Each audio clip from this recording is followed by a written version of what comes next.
হইল, এই যে 5ই আগস্ট থেকে শুরু করে 12ই ফেব্রুয়ারি পর্যন্ত যা কিছু হইল, এইটাকে আপনারা কিভাবে সমাধান করবেন? আমাদেরকে রাস্তা দেখান।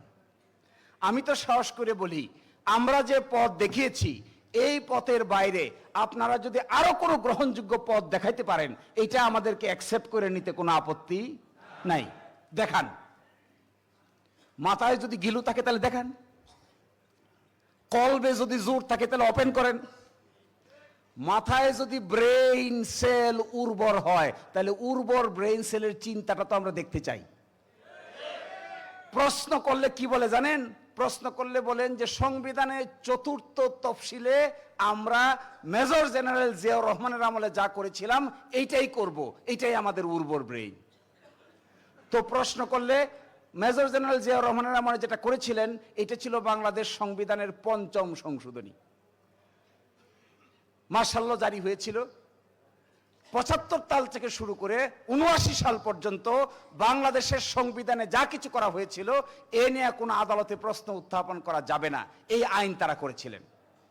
এই আইন 2011 সালে বাংলাদেশের সুপ্রিম কোর্ট অসাংবিধানিক ঘোষণা করে দিয়ে বলছে, এই যে এতদিন পর্যন্ত এতদিন থেকে যা কিছু করেছেন এ সব কিছু হলো আপনারা অবৈধ ক্ষমতা দখলদার। কই আপনাদের আইন টিকছে? টিকছে আপনাদের আইন? এখন প্রশ্ন করলে বলে এখনো তাই করব। কি করব?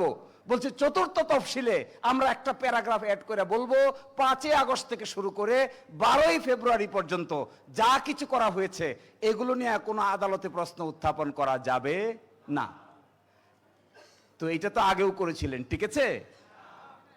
সত্যিকার অর্থে ভালো কোনো পন্থা যদি এখনো বাইর করতে পারেন, আমরা কি পন্থা বের করেছিলাম? একটা গণভোট হবে, গণভোট হবে, গণভোটের প্রেক্ষিতে সংবিধান সংস্কার পরিষদ গঠিত হবে, আর সাধারণ ইলেকশনের প্রেক্ষিতে পার্লামেন্ট গঠিত হবে। গণভোটের কারণে যে সংবিধান সংস্কার পরিষদ গঠিত হবে এটা 180 দিন ফাংশন করবে। 180 দিনের মধ্যে সংবিধান সংস্কার করে শেষ করে দিবে। তারপরে গণভোটের মাধ্যমে যে সংস্কার পরিষদ গঠিত হলো এটা মৃত্যুবরণ করবে। আপনারা দেখেন না, কাকড়া নিজে বাচ্চা দিয়া বাচ্চার জন্ম দেয় কিন্তু নিজে মরে যায় না? কাকড়া দেখেছেন নাকি জীবিত থাকে?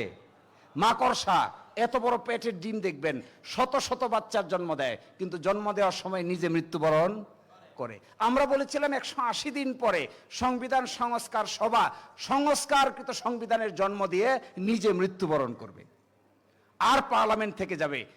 এরপরে ভবিষ্যতে 5ই আগস্ট থেকে শুরু করে 12ই ফেব্রুয়ারি পর্যন্ত যা কিছু আমরা করেছি এইটা নিয়ে বাংলাদেশের কোনো আদালতে আর প্রশ্ন উত্থাপন করা যাবে না।